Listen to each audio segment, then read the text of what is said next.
Hello, everybody. Welcome back. Again, it's Victoria, Uniquely Victoria, or Victoria with Uniquely Victoria on the Juice, Rise, and Shine. And today I have with me the incredible Angela Bailey Brown, and she has a model coaching business that we will get into later. So, just to start off, Angela, can you give us a little background on who you are and what you would like people to know? My name is Angela Bailey, born and raised in Central Florida, Lakeland, Florida, big small town country girl, pretty much raised on a farm. And I am a graduate of the illustrious Florida A&M University in Tallahassee, Florida. So I'm a FAMU rattler. And I have been an entrepreneur, business owner for more than 2 decades now. Both my for-profit business, which is Walk This Way Productions. It is a boutique modeling agency.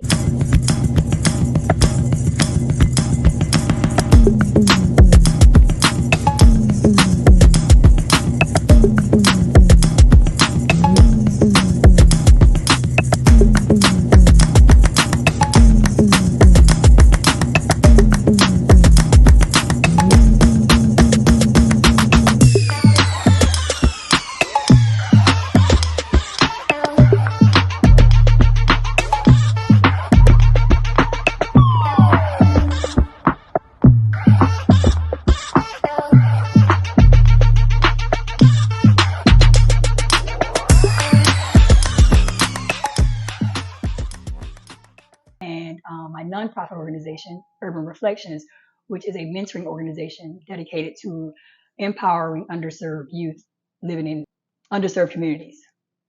Nice. Mhm. Now you mentioned that you're from Lakewood, Florida. Lakeland. Lakeland, Florida. So you're originally from Florida, so have you ever wanted to live anywhere else or you like being here in Florida? I have wanted to live other places. I love Houston. I love Dallas. And I've lived in New York for a short time as a professional model.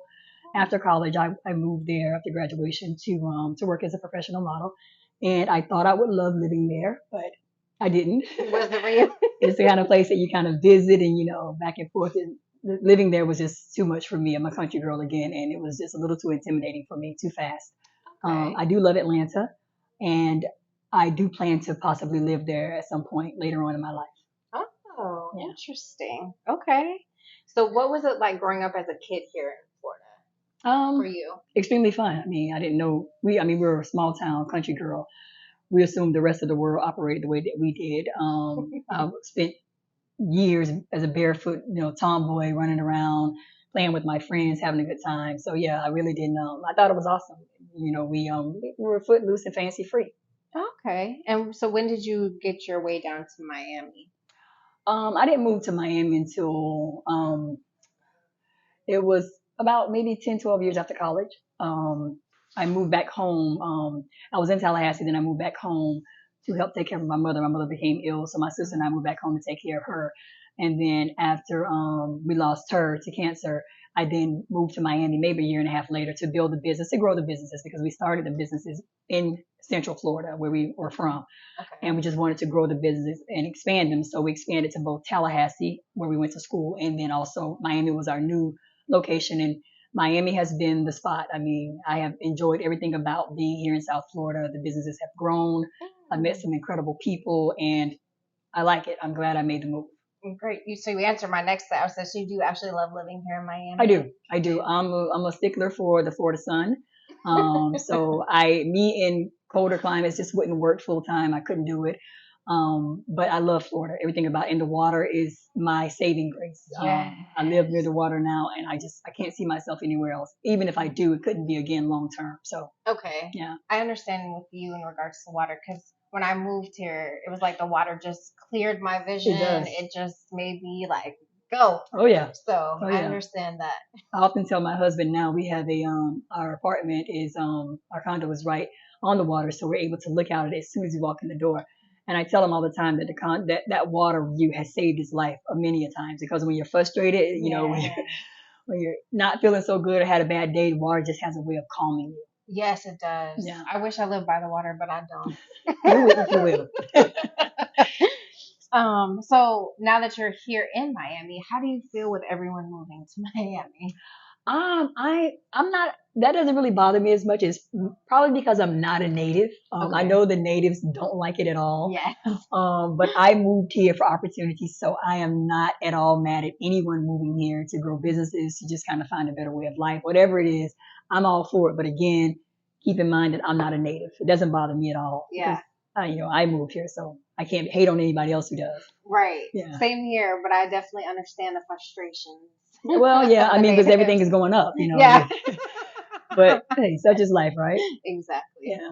Yes. Now, what do you consider three unique superpowers that you have?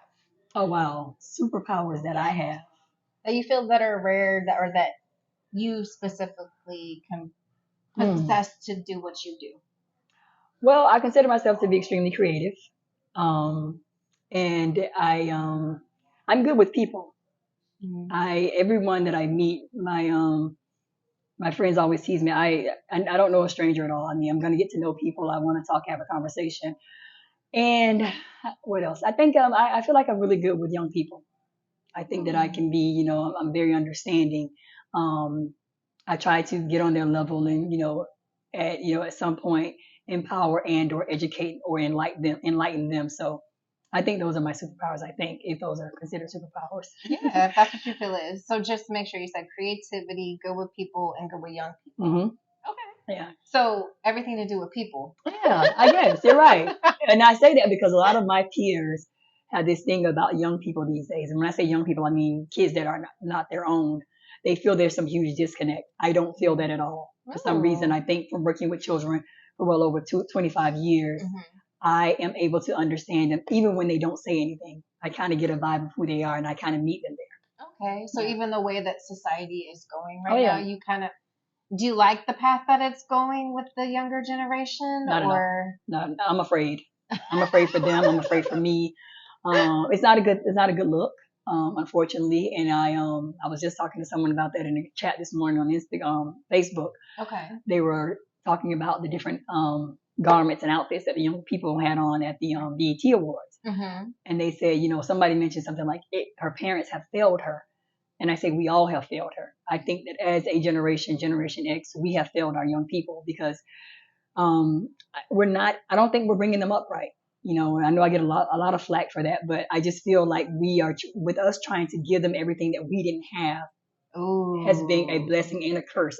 When I say blessing, a blessing for them, but a curse in the sense that they don't fight for anything. They don't know what it's like to sacrifice. They don't know what it's like to wait. They don't understand. When you get on Instagram, even with the models that I deal with, they all want it now. Mm-hmm. They think because I'm beautiful that I should have what I want now. Mm-hmm. My parents gave it to me, so why aren't you giving it to me? Mm-hmm. And I am that reality check for them. It doesn't happen that way. You have to put in time. You have to pay your dues. It's sweat, blood, and tears that brought up. But the ones that you see now that are doing big things, we paid our dues. Right. It's not a matter of just kind of this microwave thing where this concept where if I want it, then I should have it. It's going to happen really fast. I think we failed them all. You know what? I actually have talked about that too, and so really? I actually agree with Nice. you. I'm happy to hear that because there's so many of my peers that don't agree with that, but I'm sure it's because it's an uncomfortable truth for them. It's a hard pill to swallow. But that is the fact that we've all failed it. Yeah, our generation has failed it. Now I can't, say that there aren't times when I put something out that I hope that it just takes off or that it's Of instant. course, we all do. But I've been grinding and working for so long, maybe doing something else, not what I'm currently. So I understand the whole point of it going viral, but I also understand the blood, sweat, and tears that you have to put into anything to actually make a difference. And don't get me wrong, like you said, it's human nature for us to kind of, when you have something on that list that you want to achieve, you're hoping it comes right away. Yes. I mean, we get that, but then like you said, we also make sure that we're doing other things in that time, in the interim, and trying to grow that project or whatever it is that we're doing. So it's a nice balance for us, but for them, it's like one-sided. I need it now. I need it now. Yeah.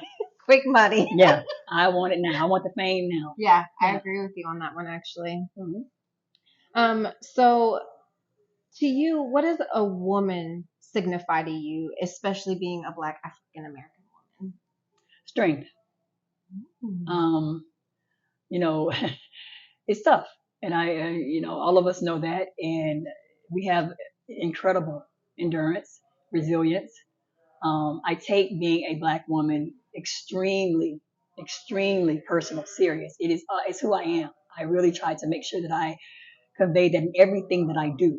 I'm extremely proud to be a Black woman.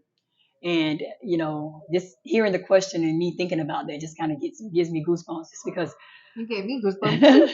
there are so many women that have paved the way for us, and we're sitting here now. We're all sitting pretty, but we often forget what it took to get us here. And I honestly feel like sometimes that now that we have more than what they had, we're doing less. We're doing, there's more that we can do. And I know that as Black women, we should just, get out there and do it. Because if you think about the Harriet Tubmans of the world, the Angela Davises of the world, the Sojourner Truths of the world, there's a lot more that we have in us. They weren't necessarily special women that had this amazing strength alone. They've passed that on to us. And I know although we've done great things, and I salute all of us, but there's even more we can do. We have to save our village. And that's going back to the young people. That's going back to taking care of our communities. We have to do that. Yeah, taking care of community is definitely important. That I think we've lost. Yeah. So what is one strong Black woman that you really looked up to when you were growing up? Angela Davis. And ironically, my mother named me Angela. And I do tell people from time to time that she named me after Angela, but she didn't. I love her. Love her. When I found out about the Black Panther movement, I may have been maybe 10th or 11th grade, I think. And after going off to FAMU, I learned even more about women like her. And it just, if I had to say I had a role model, and it was one, it would be Angela Davis, Harriet Tubman, Sojourner Truth, women that were here long before I was. Okay. I mean, reading their stories, they empower me. Okay. And I feel like I have a lot of similar qualities as they do. So it's just, I don't know. I understand everything about them. So, is there anyone in today's world that you are inspired by? I love Oprah. I know a lot of people have an issue with Oprah, but everything about Oprah, again, when I was younger, I learned about her story, and our stories are somewhat similar. My fifth grade teacher inspired me because she saw something in me back then that I didn't see in myself. Her name was Miss Bailey, ironically. Oh, weird. Yeah, and I still try to stay connected to her to this day because she changed my life. She told me one day, because I was extremely defensive as a young woman. Growing up in the projects, you learn how to defend yourself. And I got in fights, physical fights a lot, because people would tease me about being extremely tall or extremely poor, or, just, different things that kids do. And I would always, if they came at me, then I was going to fight back. I wasn't the kind of young woman that would walk away. Yeah. And she said, listen to me, you don't have to be what you see in your community every day. You can do something different. And for some reason, a light came on. I'm thinking to myself, she's right. Why do I think I have to go down this road? Because my mother was a fighter. My mother, she would go out at night when we were younger, and she would get into fights with women and come home and talk about it. And it was a thing to do. So of course, when I went to school, I mocked those behaviors. When people gave me a hard time, right, I pushed back. When I pushed back, I did it with my hands. But long story short, she told me, Angela, you don't have to be like them. You can change it. Beautiful. That sounds like myself. Really? I tell people that. Yeah. Because there's one thing that I've noticed, and I consider myself Black, even though I'm mixed, biracial. I consider myself Black too. But a lot of the Black culture, they're so used to fighting back that it's like the mindset kind of affects how we move forward, and sometimes why we've been down for so long. Yep. Not saying that life isn't harder on as African Americans or as Blacks, but just that I think how we respond to it is what affects us from moving forward. It does. You can look at people on TV sometimes and just you see the behaviors and you know exactly why they're acting the way they act. I mean, it's just something that, and it's better. We're better off if we recognize it early and just leave it alone, because it can ruin careers. I've seen it ruin careers over time. I have. Yes. So it's a very destructive trait. It's very toxic. So I'm glad I did.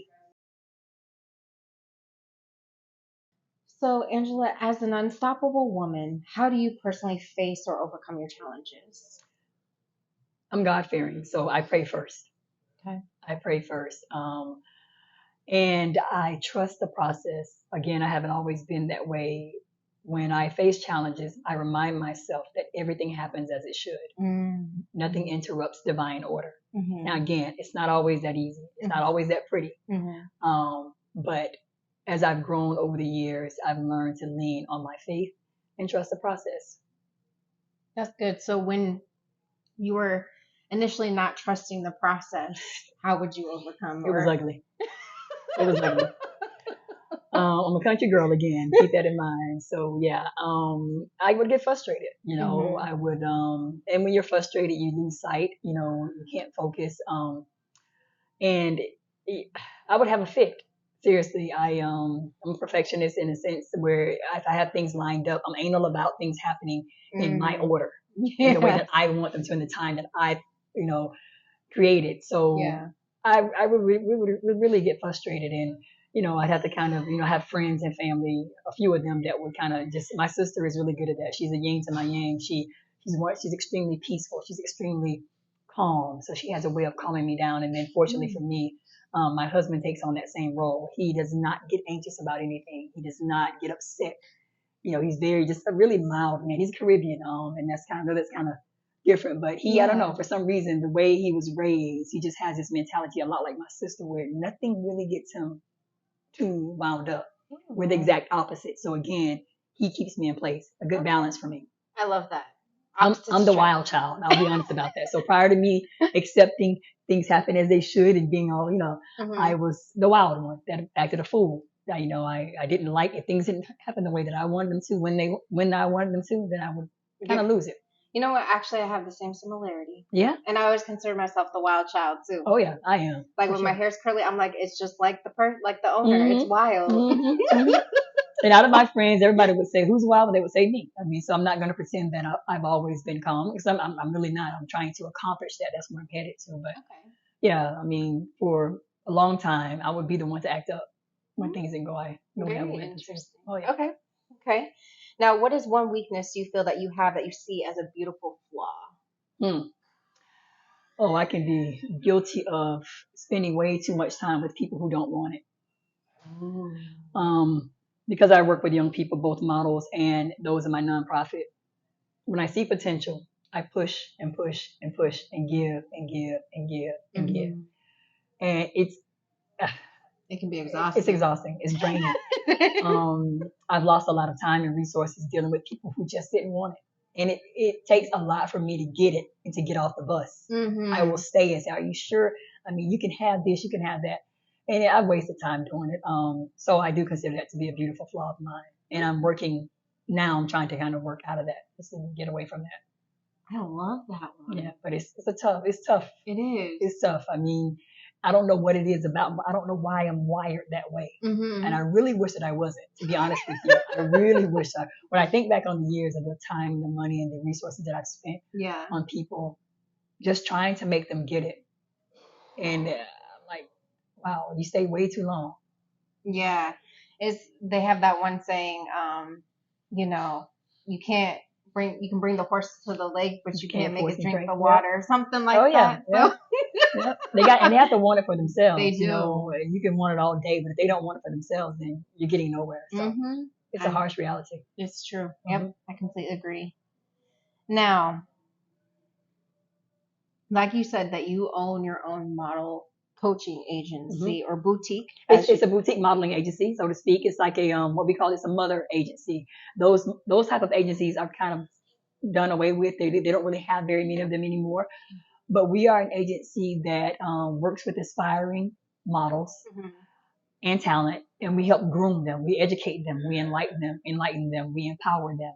We teach them the do's and don'ts of the industry, both runway and posing, and also business etiquette, how the things you need, the things you don't need, what to stay away from. We just educate them about the business as a whole. So it is an agency based here in Miami. Okay. And we do work with aspiring talent. It just happens that I am more so known for the training of models. Oh, okay. So we do provide model training as a part of the agency itself. We groom them, and some of the girls that we work with aspire to connect with bigger agencies, and we help them do that. We're not opposed to girls, because we don't focus.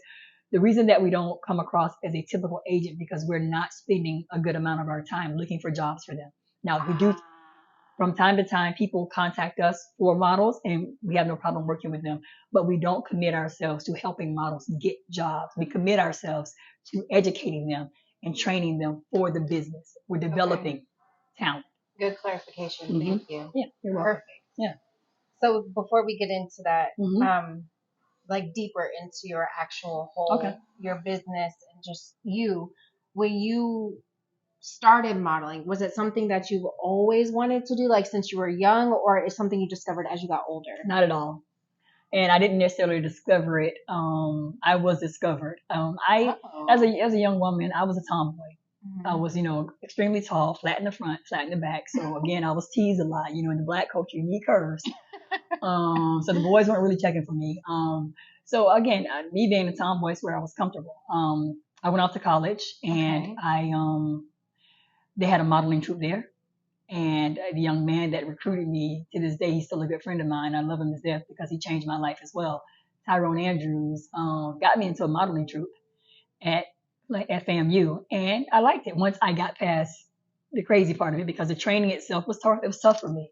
I was a dancer, but for some reason I didn't have the girly girl, the sophistication of a woman, the feminine, part. Okay. So I had to be groomed and trained. And long story short, once I got the hang of it, I liked it. Okay. And then I was recruited my junior year by Elite Model Management in New York. And long story short, so yes, I did not aspire to be a model my entire life. I didn't even know anything about it. Growing up in the hood, you're not taught that young black girls can grow up to be supermodels because back then, if you think about it, the 80s, there weren't very many runway shows on TV, and we didn't have Facebook or Instagram, so I didn't really know much about fashion. I would see fashion shows every now and then on TV, but it wasn't something that I aspired to do because again, you think those are special people doing something special. They're not using people from Lakeland, Florida on a runway in Paris, so those two things didn't connect. But as I learned, I liked it a lot. And when I went off to New York and spent time there, I realized that so many young people there were really having a tough time. Models are usually signed between the ages of anywhere between 12 and 16. So you're dealing with, I had already had my degree by then. I was 20 years old. So I was already a grown woman by then. In my eyes, I was. But I saw so many young people doing destructive things to be liked, to be validated, to get booked for jobs, which is how my nonprofit and my modeling agency was born. I spent my time there for about 6 years as a professional runway model. I loved it. I was back and forth between Atlanta, Miami, and New York. But I then developed, okay, I need to do something about this. I need to help young people understand that, you're going to hear a lot of no's. And you can't let that define who you are. You're just not right for that job. Doesn't mean you're not pretty. Doesn't mean you're not good enough.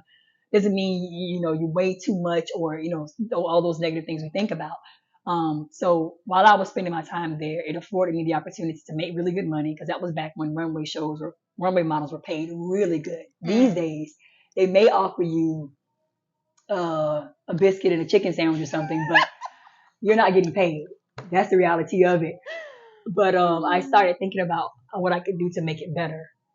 So I wanted to I wanted to create something that was going to educate girls that looked like me about the industry because I realized in the 90s that more of us were allowed in the industry because back then when I was modeling, it was like 10%. If you're doing a runway show, you book 10 models, one of them may be black. One. Wow.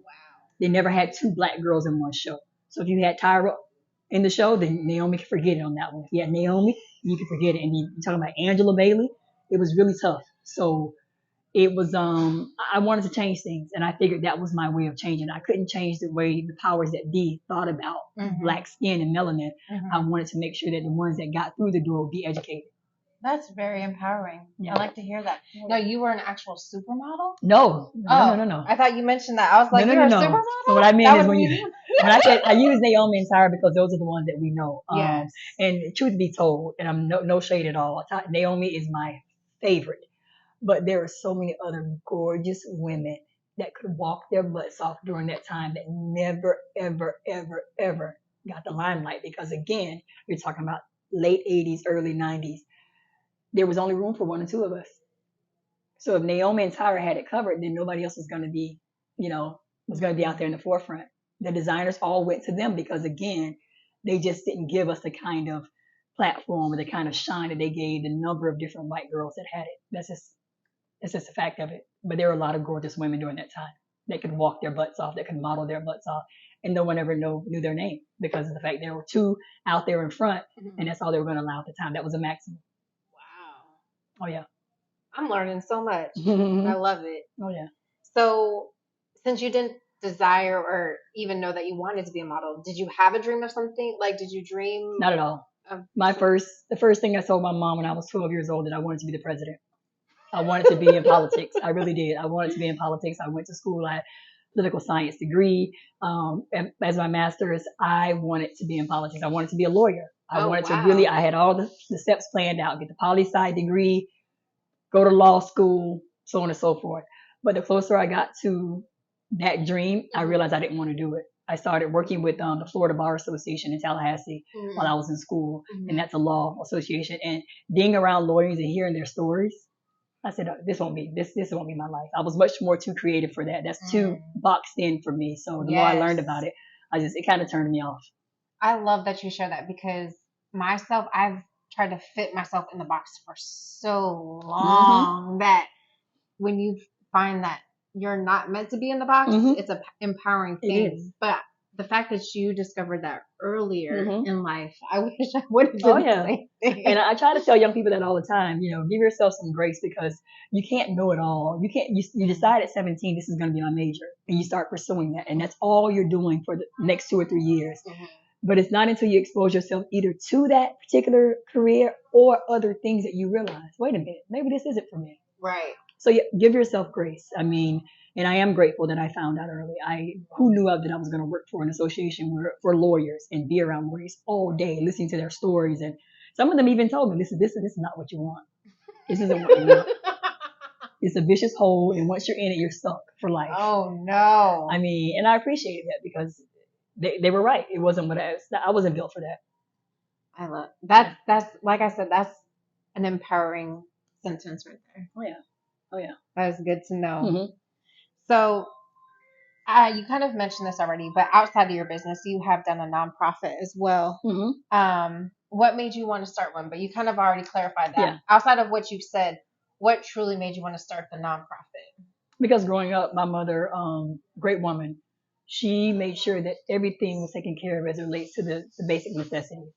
She didn't have a whole lot of time to build self-esteem, encourage, support all the time. I mean, she did as much as she could, and I don't blame her at all.